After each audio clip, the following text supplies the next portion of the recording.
Wonderful. So good morning. I'm Michelle Wright. I run an organisation called Cause For and also the Arts Fundraising and Philanthropy Programme. Delighted to be here this morning on transforming governance. Just a few points of housekeeping. For the purposes of the tape, I'm a white woman in my 40s with shoulder-length dark hair, and I'm wearing a grey jumper. The slides that will be in front of you are a little text heavy. We've created them by design, so you'll receive the slides and they're designed so that you have something quite comprehensive after the session. You'll be very relieved to know that I won't be presenting them as they are on the screen. We'd be really appreciate it if you could have your cameras off in this first part of the session and muted. And then there'll be a breakout where you'll have chance to talk to other people on the call, where obviously we'd love you to have cameras on. The chat function is disabled, but the Q&A, the question and answer function is on. So if there are questions that arise as I'm talking throughout the session, please pop the questions in the Q&A and we will make sure that everything's written up and circulated to everybody after the session. The format of the session is 50 minutes of content, 50 minutes of talking. We then have 10 minutes breakout, 15 minutes chance for you to meet colleagues and work on a particular issue of governance. And then 15 minutes we'll hear from a guest speaker. So before we get started, I'm pleased to hand over to Holly Smith-Charles from Arts Council England, who will say a few words. Thanks very much, Michelle. Hi, everybody. I'm going to just be very quick, but I wanted to just welcome you to Transforming Governance and to the programme. I'm, for the purposes of recording, I'm a white woman with blonde hair and I'm wearing a dark blue jumper. So this is a development programme that Arts Council are running, and the aim of it really is to strengthen governance in the cultural sector, to help organisations manage risk, diversify, look at recruitment, all those sorts of things. So I'm very grateful to you all for taking the time to join us this morning. This is our second workshop, and we've got a variety of activities and resources that we're developing over the next kind of year and a half. So it would be great to hear your comments and feedback. We'll send an email after the session with a form, and any suggestions that you have or comments, we'd love to hear them. So that's all from me. Enjoy the session and thank you again. Great. So let's get started. So today we're focusing on governance for non-charities. Some of us hold this board responsibility for organisations that are not constituted as charities. So we're thinking about the concept of governance and why it's important, and some of the key responsibilities of oversight and other non-charity boards. So we'll be covering a little on strategy, on financial planning, on the legal responsibilities, that whatever structure we're a board member of, we have responsibility for. And then we'll wrap up with a little bit of focus on partnership working and community working, which is such a driver of our efficiency as organisations and also our funding structures. So I've started with why become a board member. Just as a reminder, there's not a good understanding in the public about what being a board member is, what a trustee is. And unfortunately, the media tends to pick up on governance in a very negative way. It picks up on governance when something's gone wrong, when there's been a failure of an organisation, or an organisation has, there's been something gone terribly awry in its governance. The Charity Commission itself recognises that there needs to perhaps be some sort of campaign, something very positive to encourage people into trustee and board roles. But some of the reasons we may take it on, obviously, as for our personal development, to complement our career, our work in other ways, gain new skills, network with others, and find new interests. But I think we need to recognise that perhaps governance as a whole is not seen always in a very positive light. We've got a number of different bodies that require governance, and I'm going to touch on some of the main ones, certainly the main organisations that are funded through Arts Council England funding and similar today. So we have in the charitable structures, our charitable company. We have a very simple trust structure to give money away, disseminate money very simply. We have a new charitable structure called the Charitable Incorporated Organisation that's been around since 2012. The Community Interest Company, which is our main form of social enterprise, university structures, local authority structures, and other forms of social enterprises. So quite a list. So I'm going to go through them very quickly and briefly. And of course, as we sign up to become a board member or to take on a governance role, we need to understand the structure that we're part of. The charitable company, which is our main form of charity, reports into Companies House and also the Charity Commission. So sometimes for very low turnovers, small charities have really quite a lot of administration bureaucracy because they're reporting into those two bodies. And if you qualify for charity status, then you also benefit from a number of different tax breaks, tax reliefs, that sort of thing. For the trust structure, which is the most simple structure to give money away, this is often elected if somebody has decided to leave a sum of money to be distributed charitably, and the business operates by trustees, with trustees. You couldn't enter into a trust structure such as this if you needed to go enter into complex contracts or you needed to employ staff. So our bigger trusts and foundations in arts and culture, like the Paul Hamlyn Foundation, for example, tend to be charitable companies because they do need to employ staff and they do enter into contracts with organisations. Our final charity structure, common structure, is the Charitable Incorporated Organisation. This came in 2012. It was rather a gift to the charity sector insofar that it just reports in to the Charity Commission as its regulator. So it avoids some of the administration that trustees find from charitable companies. Mostly, it operates like a regular charity. The only reason you might not adopt this structure is if you had very complex debt or remortgaging requirements. Most of the charities I've been involved in setting up since 2012 have taken on this structure because it's a simplified administrative structure for charities. We have a number of social enterprises and they can operate under lots of different structures. The most common one is the Community Interest Company. So those of you that are directors of community interest companies, you'll recognise that the structure has an asset lock. So that organisation cannot be used solely for the personal gain of a particular person or group of people. The money in that organisation is protected, and it has a different regulator, the Office of the Regulator of Community Interest Companies, which is a bit of a mouthful, which is located within Companies House. Sometimes founders of charitable activity, artistic activity, social activity prefer this simple structure because they can serve as directors of the organisation and also receive payment for their work as employees. And I'll come back to that in terms of the conflicts that arise a little bit later. Obviously, if you're an employee of a charitable structure, then you are line managed by a group of volunteer trustees. And it's important that we as charitable trustees recognise that distinction.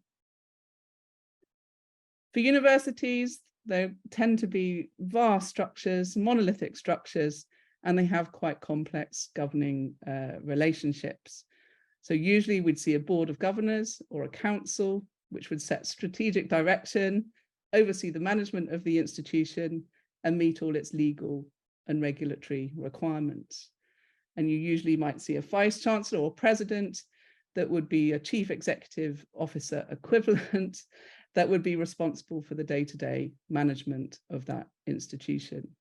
But we'll see all sorts of subcommittees, committee structures, sub-councils to make the operations of those institutions work under the main governance. Also, often you'll see, and quite rightly, required to have representation from student bodies as part of that governance structure. For local authorities, again, we see very complex set of systems often. So a combination of elected representatives, administrative officials, and other legal structures. Again, we'll often have quite complicated, distinctive committee structures. And for those of us managing, potentially large grants on behalf of Arts Council England, etc., we need to understand how that fits into that wider governance structure and who's responsible for it. Local government varies, of course, across the UK's 4 nations, and we're tasked, as we serve on those bodies, in really ensuring effective delivery for our communities. And then finally, as I mentioned, social enterprises might be community interest companies, or they might be a different structure, such as a company limited by guarantee. If we serve on those bodies, we're responsible for strategic decision-making and making sure that that social mission, that social purpose is upheld, and also making sure that reinvestment of profits go to uphold that social purpose. So from the charitable point of view, we've got 921,364 trustee positions held by 700,000 individuals in England and Wales. So a number of trustees serve on more than one board. And we've got about 169,070 registered charities at the moment, with an income of 89.4 billion. In terms of demographics, I think there'll be no surprises to anyone. Men outnumber women 2 to 1 on main charities, although in arts and culture, our demographics are much more equal. Vast majority, 92%, white British, and aged between 60 to 62, which is 20 years older than the average age in the UK. In fact, just 10 years ago, the average age of a trustee for a charity in England and Wales was 73. So there's been a huge move in terms of demographics. They're also above average in terms of income and education.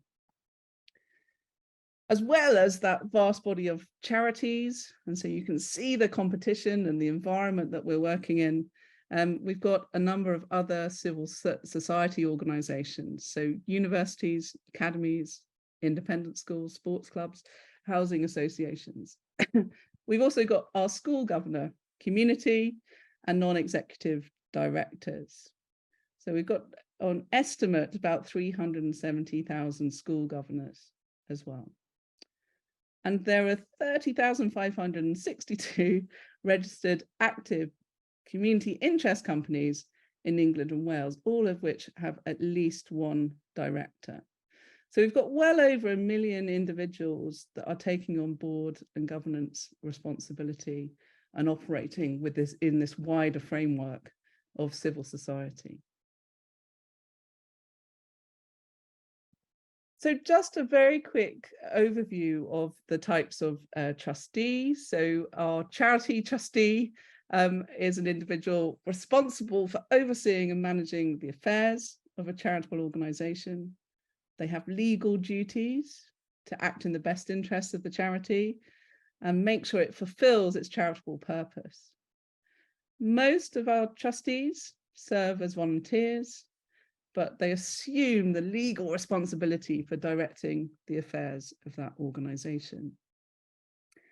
Our non-executive directors, who are paid roles, have a different sort of emphasis. Organisations will take on non-executives to be able to achieve certain goals, certain technical or operational or financial areas where they need to strengthen or improve. Larger organisations, of course, will involve non-exec directors in overall governance and compliance as well. So they're paid for their particular roles within the organisation and have very distinct targeted briefs. For the director of community interest companies, so the social enterprise structure, they're responsible for the strategic direction of that organisation. Some may receive payment, but usually they act in an unpaid capacity to really serve and protect that social purpose or community mission. In terms of regulation, they have also a legal obligation to act in the best interests of the CIC and make sure it meets its social purpose. The school governance system is rather complex depending on what type of school you are, whether you're part of a multi-academy trust or have some independence. Usually school governors serve as volunteers, and again, they have to support and challenge a school's leadership team, support decision-making on areas like policy-making, budgeting, and to meet educational standards. And as you'll be aware, in schools, there are particular areas such as safeguarding that come into critical focus for school governance. University board members typically serve as a member of the board of governors or a trustee, depending on the particular structure. Again, similar overall responsibilities, but for much larger organizational framework. So they'll be required to look at strategic direction, financial compliance, and meeting regulation in terms of educational standards and policies. These roles can be either voluntary or sometimes paid, depend on the type of university and what that board member is being asked to contribute. So when we consider this word governance, which I think often, or certainly I feel that I really understand, but it's quite hard to define, I've ended up with this definition of the way in which organizations are directed, controlled, and led. We all, depending on whatever structure we're part of, for a micro-organization through to a much bigger structure, have to make sure that we're being true to the founding principles of that organization and protecting its future sustainability. So we have a kind of custodial role and a future role. And I think many of us in arts, culture and heritage organizations at the moment will recognize just how difficult it can be to look forward 10 years, 15 years, which is part of our role when we're facing so many challenges on a day-to-day basis. But all of us, whatever structure, are protecting that kind of long-term vision, future of the organization, its reputation, and its values.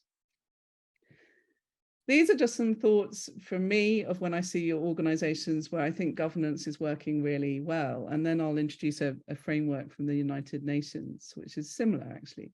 So we need to make sure that there's clarity over our purpose and the direction of the organization. What does it stand for? What are we trying to achieve? Should we still exist? Is there a better organization that could fulfill these objectives? These are the things that we should be asking ourselves as board members, governors all the time. By a strong board, I mean that we have the right or an appropriate set of skills to meet the strategic needs of that organization over the next 3 to 5 years. I've recently met a few charities who are recruiting boards to meet the requirements of their business plan over the next 3 years or 5 years, whatever the time frame is. And I feel that's really quite a smart way to operate. Sometimes we go through formulaic sort of skills-based assessment of we need a finance person or a legal person or whatever it is. Of course, we do need those skills. But we need to think much more carefully about the skills that we need to meet the strategic needs of the organization in the next period of operation. Fit for purpose, by which I mean our policies and procedures are good enough and appropriate. They're proportional to our type of organization, the area it's operating in, and the needs and requirements of our regulator. any of us operating on boards, we can't say, well, we just didn't know. We didn't know there was a safeguarding requirement. We didn't know that we had to meet this particular objective or requirement of our regulators. We should have awareness and understand the environment that we're operating in, but we may not be able to achieve compliance straight away. In which case we should be saying, well, in 6 months' time, we will look at this. We know that we need to develop our policy in this area.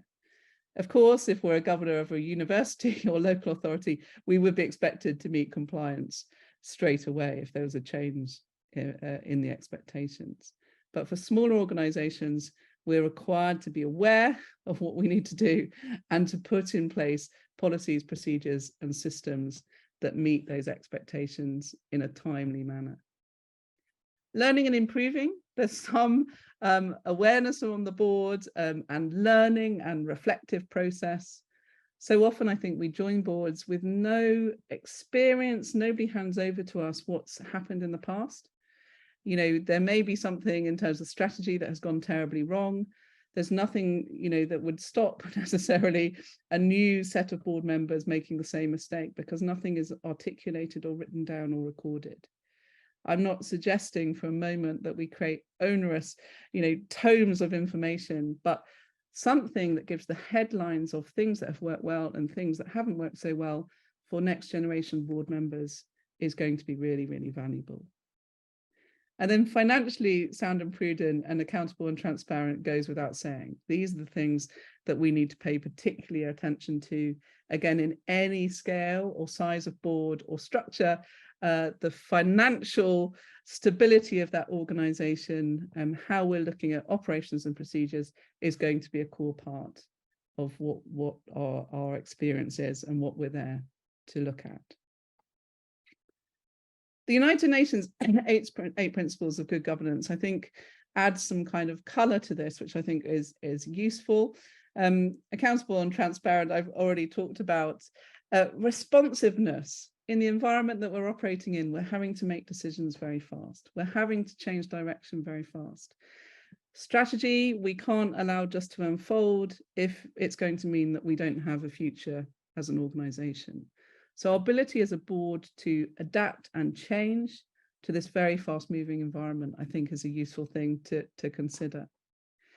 Equitable and inclusive in terms of how we operate, who's represented, how we make decisions, is obviously something that we're all minded about and is so front of mind of our funders and our decision makers and policy makers, which is why I think arts, culture and heritage has done so well comparatively in terms of the equality of its board and representation, but so much more to be done. Effective and efficient. As board members, we want to make sure that the organisation is spending its time wisely in the areas that are most crucial to our founding purpose. We need to be able to spot waste, prioritise particular activities, support the organisation to stop doing certain things so that we can create space for new things that are most important for our beneficiaries or communities. Obviously, following the rules of law, we all operate within different regulatory structures, so we need to have awareness of those things. And then the final two, which are participatory and consensus orientated, I think are very interesting in terms of how we think about decision making. For all boards, we want healthy challenge. We're there to bring external perspective. We're there to make sure that strategy and development and financial sort of health of the organization is as strong as it can be. But ultimately, we need to make good group decisions. That doesn't mean that we have groupthink or that we expect everybody to agree, but our role is to make sure that as far as possible, with the information that we have available to us as a group, as a team of trustees or governors, we are making the best decisions that we can in the interests of the organisation. And in fact, for trustees that are part of charitable organisations, the Charity Commission is looking at the process of decision making as opposed to whether that group of trustees made a good or a bad decision. So it's the process that we need to be so sort of exercised by in terms of how we're coming to a conclusion or making a decision. Our behaviour as board members, of course, is critically important. Certainly I come from a background of doing things and being able to make things happen and having some control of what I'm involved with. In my role as a board member or a trustee, of course, it's a completely different dynamic. There may be 20 things in any board meeting that I want to know about or I'm interested in or I'd like to challenge. But really, before every meeting, I'm thinking about what one or two things am I going to raise at this meeting that I think will make the most fundamental difference to this organization, protect this organization, protect its reputational values, all those things that we've talked about already. So I think there's a kind of key sort of equation, if you like, for effective board members or thinking about how we operate. And I've put it at the bottom of this slide. So skills are important. Of course, we need a balanced group of skills for any organization to be able to provide that external perspective and challenge. As board members, though, we need time and energy. We could be the most eminent accountant, but if we're not able to contribute to board meetings, then our input and impact will obviously be limited. And the fourth thing, which is culture, which I think is often kind of forgotten about, is also kind of critically important. Different organizations of different scales will need a different cultural approach at different times. It might be that your organization is needing to implement huge changes at the moment. What's happening in universities and expectations, for example, at the moment are huge shifts in how universities operate and what students expect and are demanding of those institutions. We therefore, most universities need a culture that's driving to some extent change and moving fast enough to meet those expectations. But at different times, we might need a different board with a different culture and set of kind of personalities and approaches. Many of our arts and cultural organisations have been through very bruising time of change in the last 2 or 3 years since COVID. So often they need boards that are supportive, generous, supporting them into the next phase to make kind of good, careful, strategic decisions. So paying attention to the culture of the board, I think, is just something that we forget about. We recruit for skills and we forget about what culture we need to meet the needs of that organisation at this particular point in time.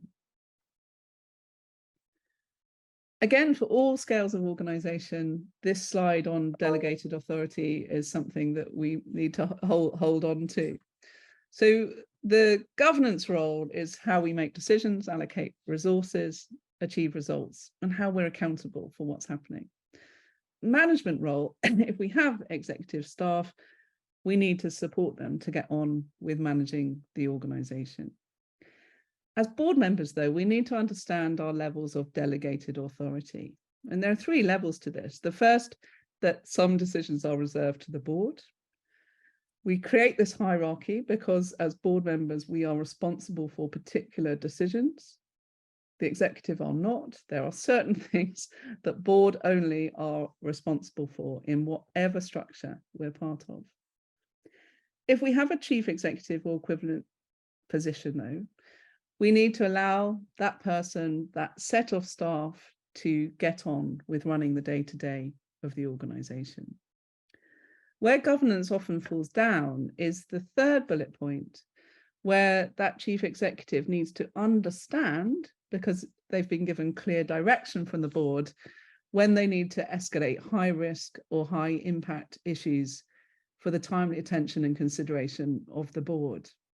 Because otherwise, as board members of any type of organisation, we fall into a very kind of uncomfortable position where we hold the responsibility for making decisions, but we're wholly reliant on paid staff to give us enough detail to be able to make those decisions.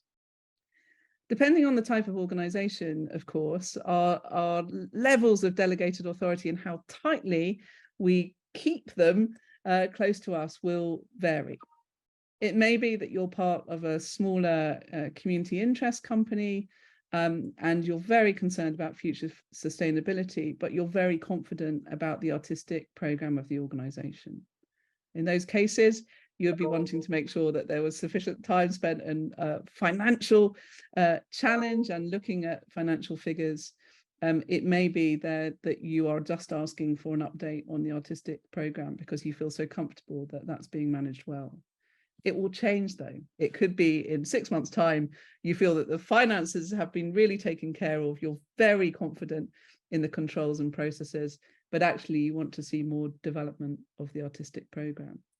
So it's up to us as governors to really understand this concept of delegated authority and where we're placing the particular emphasis of time and investment of resources for that organisation.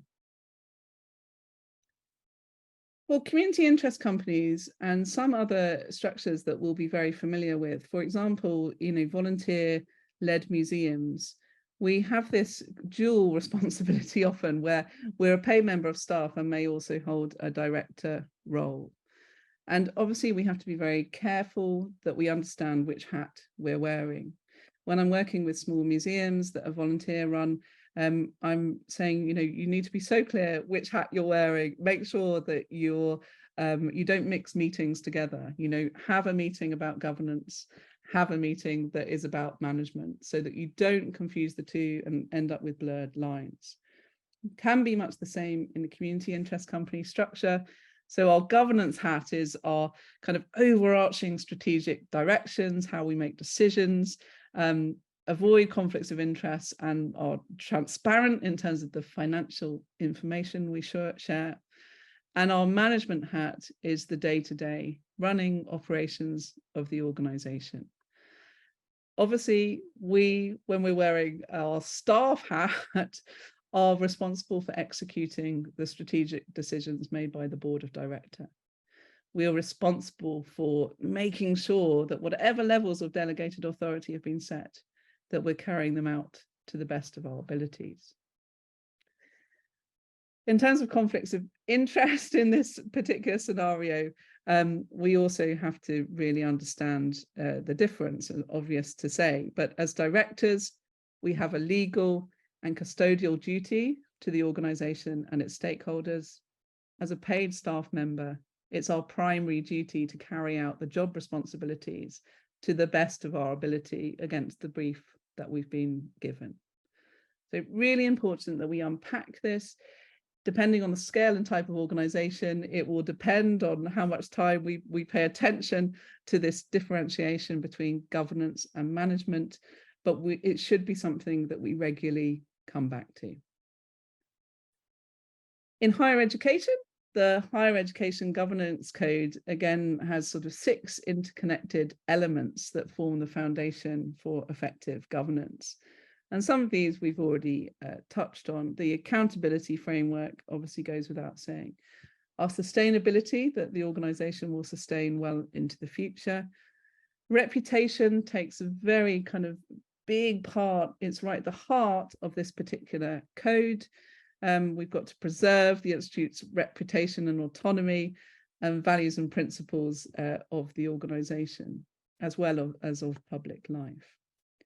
Again, equality, inclusivity and diversity, a key part of this particular code, making sure there's fairness within the institution, its student body, how students are recruited, how they're supported and rewarded through bursaries, that sort of thing. Fairness is a really important principle of this code. And then again, we've got effectiveness in terms of how effective the organisation is being in moving forward its strategy, and engagement. And I think engagement in an organisation as large as a university is obviously complex. Who are our stakeholders at a global level, a national level, at local level? How are they prioritised? Which partnerships should we be focusing on? Which ones should we discard? Because in these institutions, we can kind of collect activities and lose sight of that effectiveness, lose sight of the key reason why we're there and who we're there to serve in terms of students. The dynamic between our board, our chief executive or equivalent position, and senior management team is obviously crucial. So how we keep this in balance, how we think about it, how we manage organizational planning to support it, how we challenge if there is no challenge, if those relationships have perhaps got too cozy, too close, or indeed if there's a fundamental breakdown between board and staff. We need to be very fast to move in those circumstances. We also, though, if we've got volunteers, need to be very aware of the changing legal structures and insurance requirements around volunteers. Often governance can fail because trustees have felt, or board members have thought, that volunteers are protected under particular policies, and then subsequently found out that they're not. And obviously, we've all got legal obligations if we employ staff to make sure that we've got appropriate HR support, effective staff policies, management policies, and volunteer management policies as well.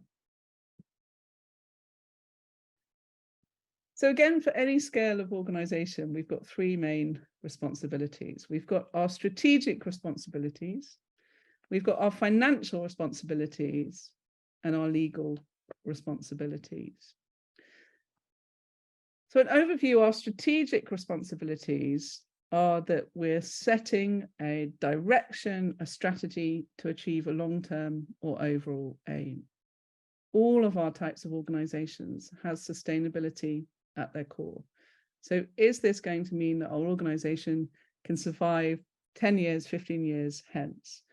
How will we monitor? How will we know if this plan is being successful? And we need to make sure that we've got sufficient time allocated within board meetings to strategy. So many of us, I think, can find that we spend our board meetings just talking about compliance. Really effective boards will have split the time, perhaps a third, between compliance, developing and creating strategy, and then a third, the final third, to how successful the strategy is being, that monitoring of strategy. I've just joined a higher education board, which is the first time I've ever been part of a university sort of structure. And it just strikes me all the time how focused we are on compliance and regulation. There's very little time on this particular board to discuss strategy, creation of strategy, or even monitoring of strategy. Our second area that we all face and have to make sure that we're meeting is financial responsibilities.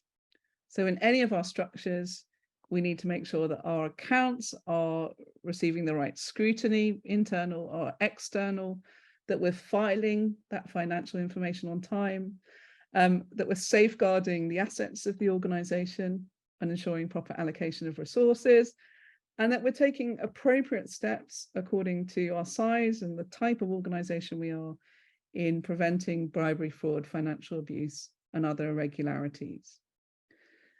If you don't come from a finance background, I think sometimes the financial responsibilities of governance can feel quite overwhelming.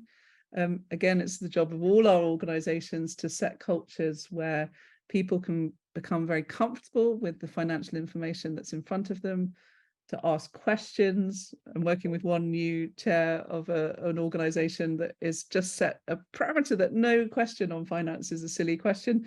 And it sounds a kind of very simple thing to do, but it has changed the culture of that board. They're now much more confident in asking for financial information, understanding their responsibilities around it. And of course, we're equally responsible on the boards that we sit on if things should go wrong. So if finance is an area where you feel underconfident or where you've not had much training, it's the organization's responsibility to make sure that there's some training and support or articulation of the accounts or analysis of the accounts so that all board members get very confident with the information that's in front of them.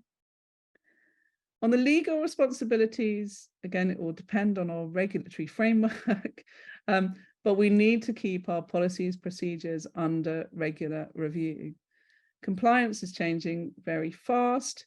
Charity Commission is changing its guidance very fast. In higher education, some of the responsibilities are changing quite fast. As a board, we need to understand and keep up with those changes. So we will need awareness of obviously the law around our particular type of organisation, changes in health and safety and employment law, that we're meeting and can meet the obligations by funding or regulatory bodies like Arts Council England in the structures that we're in. Common law duties as known, so things like we're providing a safe place to work, that those requirements are met, and that we've got duties of loyalty, good faith, and of care, diligence, and skills. So this is obviously an area why we need such good legal support on our boards, and we will likely, again, depending on our size and type of organisation, need good external legal support as well to make sure that we're meeting these particular obligations. For CICs, so for the social enterprise framework, we've got a number of things. I've just pulled out the kind of financial responsibilities for CICs and also for universities, just to show the kind of differences between smaller organizations in the social space and the larger institutions of universities. So for CICs, we must maintain solvency, be able to pay debts when they're due, and take relevant action if we do end up in particular financial trouble. We need to protect that asset lock that I talked about, making sure that the assets of that organisation are protected. There's a limit on any dividends that might be paid to shareholders set by law. So we need awareness of that and any changes. Again, we need to file on time and meet the requirement of our regulator. And we need to be very conscious that the profits of that organisation are primarily reinvested in the activities for which that organisation has been set up. So it's social purpose, it's community activities. In the university structure, we've also got a number of core financial responsibilities. So need a wide sort of understanding and awareness across those boards around the finances. So we've got to make sure that we understand the financial management, budgeting, accounting, and financial reporting, that our financial affairs are well organised and transparent, that we're collecting tuition fees from students in accordance with the regulatory guidance set by the Office for Students, that we're again meeting the requirements of government funding and Arts Council England and National Lottery Heritage Fund, all those funders, that those requirements are met, that financial aid to students is administered fairly and transparently, that we've got the relevant external audit, and some universities will have charitable status as well, so they need to meet the requirements of different types of regulator as well, because they're associated with being a charitable organisation. So all sorts of different financial responsibilities, and we need to hold on to that kind of Venn diagram of strategic, legal, financial responsibilities in any of the boards that we're part of. There'll be times, many times perhaps, where as a board we don't have the relevant skills or understanding or knowledge to meet a particular circumstance that has arisen.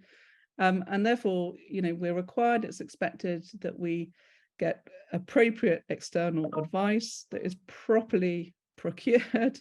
And if we do so, then we need to make sure that we've got a proper framework, that it doesn't undermine the main business of boards and our responsibilities, and that we've got proper terms of reference. And it's time limited, that advice. It doesn't just go on and on, and we don't understand where it stops.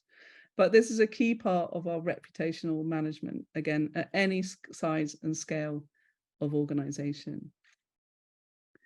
And then in our final few minutes before we have a break, I mentioned at the start partnership working. So partnership working, such an important aspect of good governance, especially right now in terms of our funding environment. Lots of talk and important investment in place in organizations joining together, working together to achieve particular outcomes linked to a particular place or a particular community. So this sort of collaborative effort allows non-charitable organizations and charitable organizations, of course, to pool resources. It brings with it particular funding, expertise, infrastructure that we might not be able to achieve on our own. Obviously, all the drivers for partnership working will be making sure that we can have a better, more sustainable impact on our communities, our beneficiaries, the people we're trying to serve. We can share some of the risk and liabilities with partners. In some cases, we may be a principal partner and take on the lion's share of the responsibility. In others, we may be a smaller part of delivery. All this can help giving us capacity and scope in our sort of strategic direction. It helps us in innovation, bringing in new ideas, fresh thinking, fresh resources. So it all sounds good, but of course, it can also potentially drag down an organization. It can mean that we're spending more time than we meant to on delivering a partnership. There are often problems with value. And one of the things for board members to be constantly questioning is, does this partnership help us move forward? Is it bringing value? I was talking to a kind of mid-scale arts organization recently, and they're very proud of 4 university partnerships that they built. And on paper, it looked fantastic. But when you kind of delved into the detail, that organization was probably spending 30% of its time servicing these relationships, and not one of those relationships was income generating for that organization. So they're bringing all sorts of reputational value and benefits, but actually, if we were being very kind of hard-nosed about it, nothing financial. So we've got to be asking and challenging partnerships all the time, thinking about whether joining together and cost sharing can really help and support our organization and protect its sustainability. Obviously, there are other outcomes we'll be looking to achieve: social, environmental, ecological sort of outcomes. In terms of the economy, again, because there's so much focus on place-based work. And going forward, if you look into the strategic plans for all the major policymakers, for government, for shadow government, for Arts Council England and National Lottery Heritage Fund and Paul Hamlin Foundation, all those bigger funders, the thing that joins all the strategies is actually investment in place, which I think is why partnership working has come to the fore so strongly. So, if we can expand our capacity and service, all to the goods, but we have to make sure that the partnership can flow, is supporting our organisation, and is adding value at multiple levels. So some of the things as board members we need to be very aware of is that the partnership is a good fit, that there's mutual respect, that there's shared values and goals, clear roles and responsibilities. Often actually you get the dynamic that the smaller partner or the partner with the least resources does the lion's share of the work. So we have to make sure those things are in balance. There may be, of course, very good reasons for that are supportive and help the small organisation as well. But it's our role as trustees or board members to make sure that it's in alignment, that there's good balance, good communication, clear terms of reference. We know the kind of start and end point of this partnership and when it might be renewed and on what terms it might be renewed, and that there's accountability in the governance and regular review. So that just comes to my very last point on activating partnerships, and we're bang on time, which is brilliant. So for board members, we play a critical role in approving or overseeing partnership agreements, the decisions, the budgets and the policies. They need to be time limited. We need to scrutinize, we need to challenge and make sure that partnerships don't run on in a way that is detrimental to the organization rather than adding value. And obviously we're providing strategic guidance and monitoring that partnership's impact on the organization's mission, objectives, and financial sustainability. So thank you so much for listening. That's our content bit delivered. We've now got a 10-minute break. So We will start again bang on 12:30, and we're then going to go into a particular exercise for you to work on in groups. So if everybody could be back bang on 12:30, I'd really appreciate it. See you shortly. Great. So our breakout, which we're going to do for 15 minutes or so, you'll find this slide in the chat, so you should all have access to it.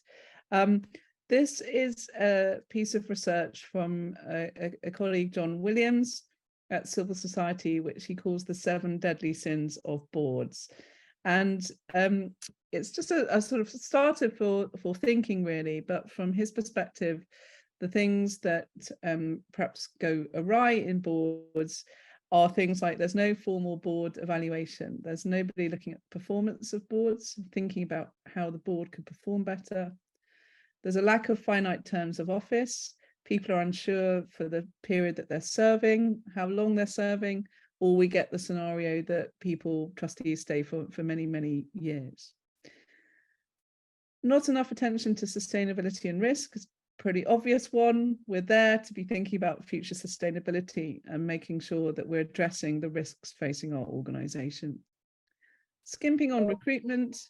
Obviously, university structures, for example, will have open recruitment processes that are well established for board members, but for the charitable sort of structure, we still have only about 10% of board roles that are openly advertised. So there are problems in who we recruit, who we're trying to recruit, how we recruit them.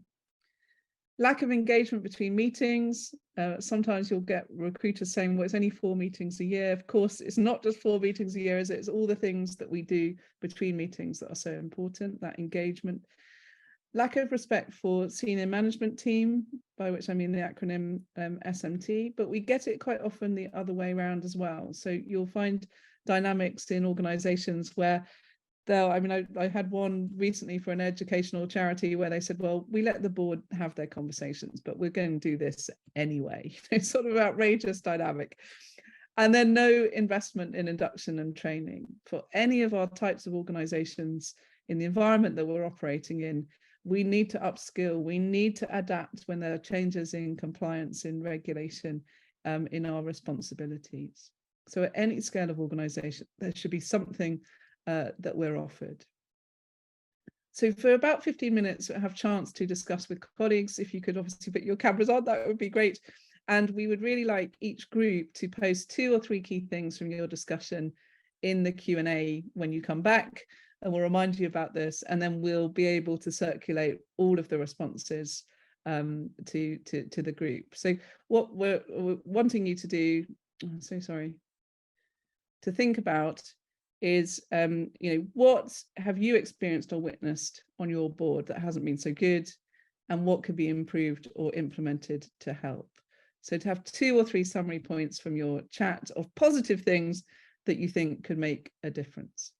Okay, you should get a link to join a group now, and hope you have a good discussion. Okay, I think people have come back, so I hope that was an enjoyable conversation. For each group, if you'd be kind enough to write your 2 or 3 points into the Q&A, that would be wonderful. And then, as I say, we'll send them round afterwards with the slides and other questions and answers. I'm delighted to welcome Dr. Vish Roy, who's going to be our speaker for the last part of this session. We'll finish at bang on the dot of 1 o'clock. But over to you, Vish. Thank you, Michelle. Lovely to meet you. I actually was in one of the groups, so lovely to meet some of you in a bit more detail. Today, I'm hoping to talk to you a little bit about leading with innovation and creativity. I guess I've got 15 minutes to bring to you some thoughts on my own experience, but also some things that I find are quite indispensable, really, when you find yourself in a leadership position within a creative or a cultural organization. So I just wanted to share some of my thoughts, and hopefully there's something in there that you all find useful for your own practice and your own experiences. So these are some of the areas I wanted to touch on today. Some ideas on promoting ambition, innovation, and creativity within the organizations that we lead. And also some reflection on what kind of leadership we can provide and what kind of leader we want to be. From the very little snippet I have of some of the participants today, I think you have a variety of leadership roles within different organizations. So I'm hoping there's something in here for you to take away, no matter what leadership role you have. A very brief overview of who I am, I guess. I've been working in the cultural sector for quite some time. My work is primarily in research and strategy. I also work as an academic at the University of Warwick, and I run an organization called Earth and Lamp, which I started in 2011. My team tells me I'm a better leader than a manager, so I guess that sort of qualifies me to have this conversation with you today. These are just some of the organizations that I've been part of, as in terms of being on their board or being a non-exec director. I'm currently part of 3 of those, but I wanted to kind of give you an overview of the types of organizations to kind of help you appreciate where I'm coming from in the background and the experience that I'm going to talk about today. Promoting ambition, innovation, and creativity. As creative leaders or working with creative and cultural organizations, we need to identify or appreciate what is different about leading a creative entity as, say, a non-creative entity. And I think one of the key areas is around this idea of having intrinsic and extrinsic motivations.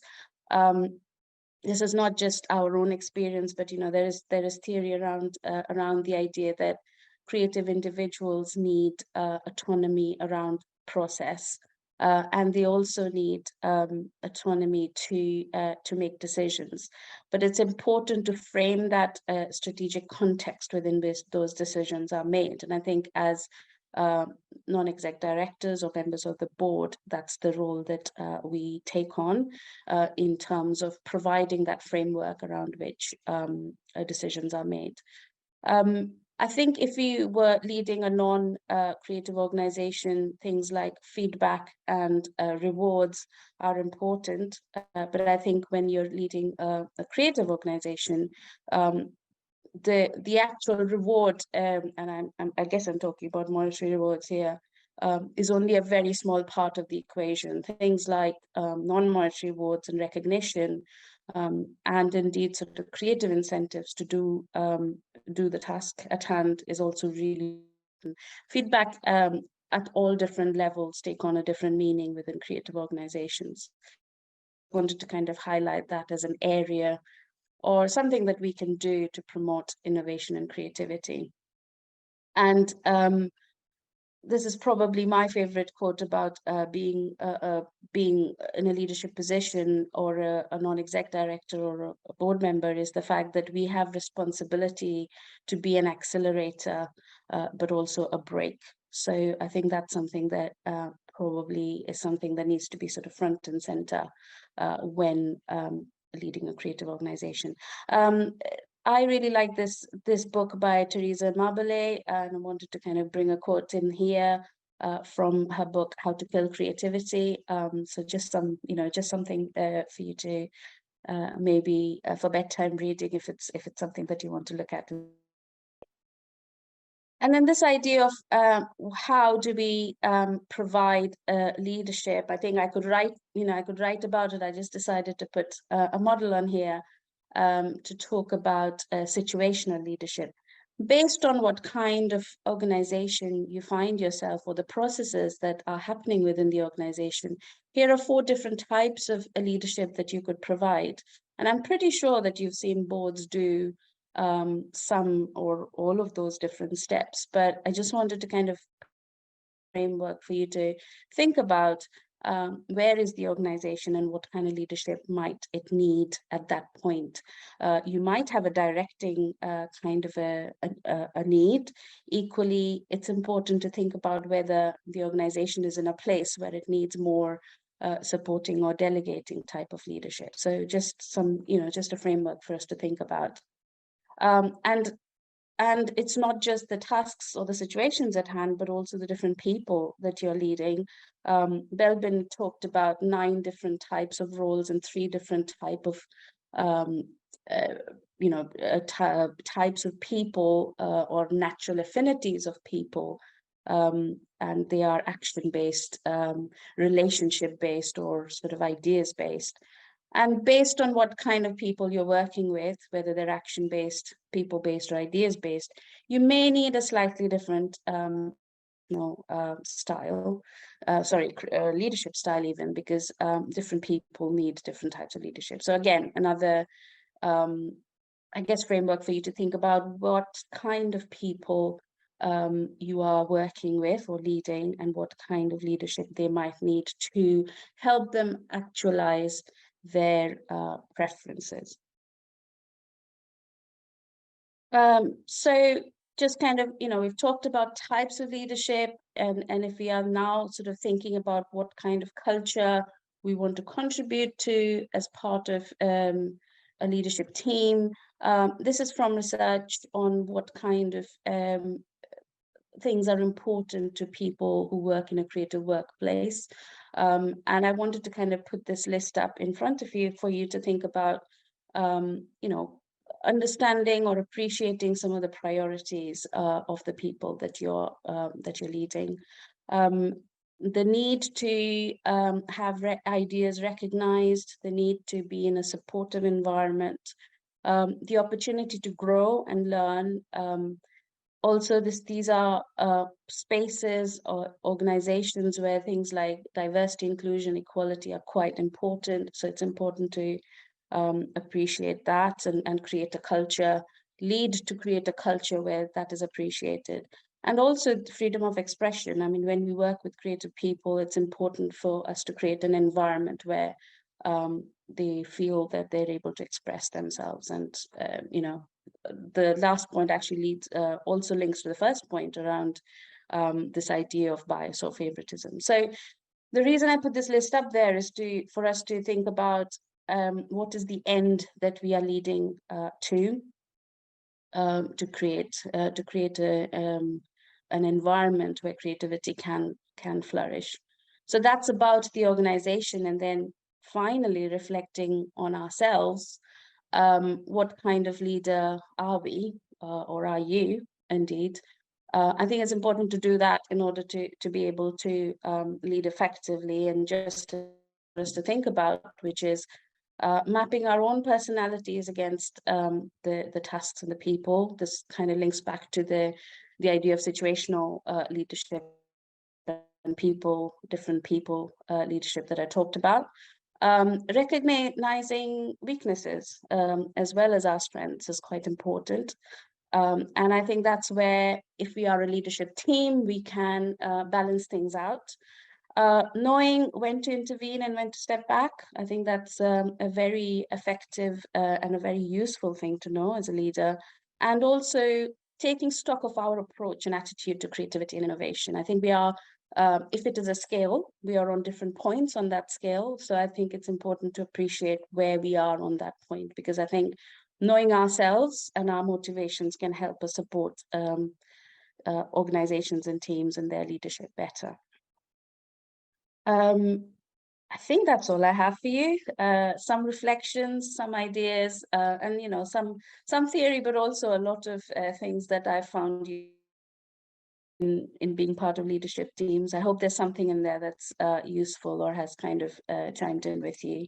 I'd be happy to take any questions. I think the Q&A is also open for questions that I'd be happy to take after. But thank you very much for having me. Great. So thank you so much, Vish. Thank you to you all for being part of it. Thank you for posting in the Q&A. We will write up all the questions and answers and send them around to you with the slides, and look forward to staying in touch. So all the resources from this session will be on a separate part of the Arts Council website as well. But have a good afternoon, everybody, and thank you for being involved. Cheerio.